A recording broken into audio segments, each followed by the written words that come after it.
सात संगत जी, प्रेम से कहना धन निरंकार जी। सात संगत जी, सदगुरु माँ की बड़ी असीम कृपा है। निरंतर इनकी रहमतें बरस रही हैं। सात संगत जी, आज हमारे विचार का विषय है ब्रह्म दर्शन करने के बाद की अवस्था। सात संगत जी, ब्रह्म दर्शन करके जब कोई इस प्रभु से नाता जोड़ लेता है, अपना अटूट संबंध बना लेता है, देह का अध्यास खत्म हो जाता है, तो पर्वत से गिरने पर भी प्रहलाद की तरह विचलित नहीं होता। हर कर्म को प्रभु की शक्ति से होता देखता है।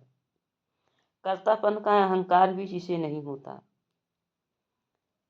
जो यह देखता है कि जो कुछ हो रहा है वो परमात्मा की कृपा से हो रहा है, क्योंकि इनके बिना एक पत्ता भी नहीं हिलता है, तो मेरी कोई लियाकत नहीं है। इस तरह से ऐसा ब्रह्मज्ञानी जो होता है वो सहज अवस्था को प्राप्त करके परमानंद की अवस्था में रहता है और आनंद प्राप्त करता है। यह अवस्था प्राप्त करके ही व्यक्ति सांसारिक सुख दुख से ऊपर हो जाता है। फिर तो बिना परिश्रम के ही उसे निरंतर इस ब्रह्म का आनंद मिलता रहता है। सत्संग जी, जिस प्रकार से एक बोझा उठाने वाला व्यक्ति जब तक अपने सिर के बोझ को उतार कर फेंक देता है, उस समय उसे जैसा विश्राम और शांति मिलती है, वैसा ही सुख और शांति का अनुभव सहज अवस्था में संत को हुआ करता है। क्योंकि जब तक सिर पर बोझ रहता है तब तक वो दबा रहता है। जो है उसका जो है मन यही कहता है कि कब इस बोझ को मैं उतार कर फेंकूं, और जैसे ही बोझ उतारता है सत्संगित जी, उसको आनंद की अनुभूति होती है, अपने को हल्का महसूस करता है। बिल्कुल वही अवस्था ब्रह्म प्राप्ति के बाद संतों का हुआ करता है। सत्संगित जी, निराकार ब्रह्म में जिनका ध्यान लगा रहता है, जो सब साकारों को भी निराकार का रूप एवं सदगुरु का रूप समझकर आत्मभाव से ही प्रेम करते हैं, उनका ध्यान संसार की उठापटक से भी नहीं हटता है। उनकी प्रसन्नता और मुस्कान अपने प्रिय परमात्मा को सर्वत्र देखते हुए सदैव बनी रहती है। अर्थात संसार की खटपट जो है उनके ध्यान को भग्न नहीं कर सकती है। उनका ध्यान इनके अलावा, इनके चरणों के अलावा और किसी तरफ जाता ही नहीं है। सत्संग जी, यह बात दूसरी है कि लोकाचार के कारण किसी शोक के समय वे अपनी मुस्कान छिपा लेते हैं। जैसे कुरुक्षेत्र के मैदान में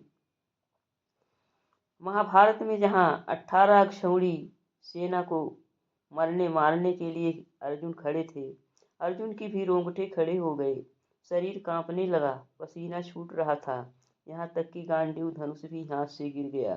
वहीं दूसरी तरफ ब्रह्मनिष्ठ अवस्था में रहने वाले भगवान श्री कृष्ण मुस्कुरा रहे थे।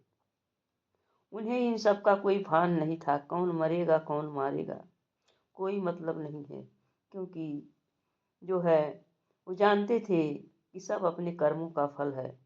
उसी तरह से ब्रह्म दर्शन की अवस्था को प्राप्त हुआ व्यक्ति शरीर को सुख दुख भोगने देता है, परंतु मन से ब्रह्मानंद को चखता रहता है।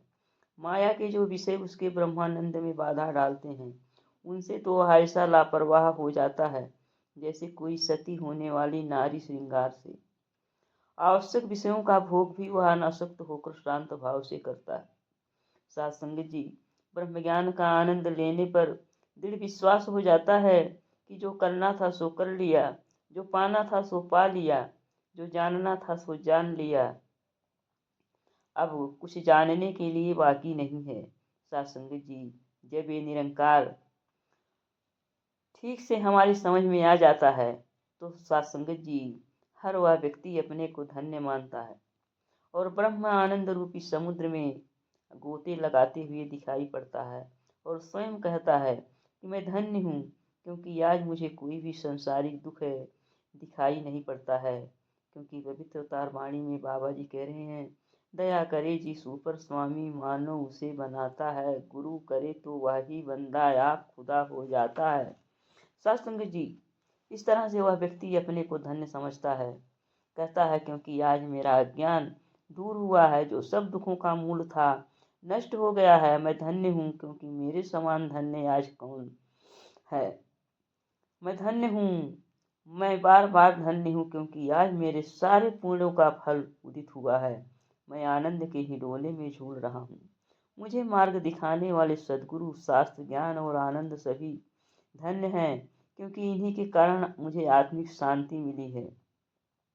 इनकी महिमा गाने के लिए मेरे पास कोई शब्द नहीं है।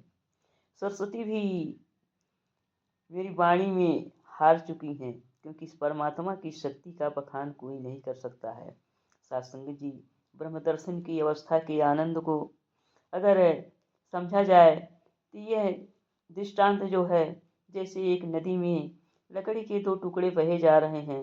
एक सोचता है मैं नदी के साथ साथ चल रहा हूँ, मेरी गति नदी की गति से कम नहीं है, मेरी कोई शक्ति है, तभी तो पानी ने मुझे अपने सिर पर बैठा रखा है, मैं इस सम्मान का अधिकारी हूँ, तभी तो यह मिला है।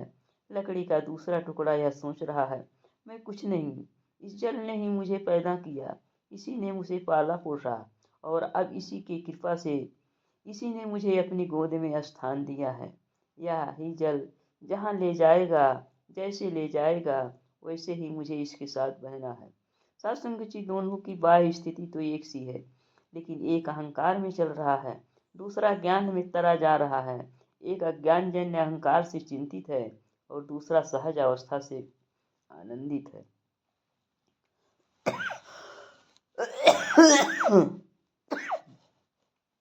सत्संग जी, प्यार से कहना, धन्यवाद।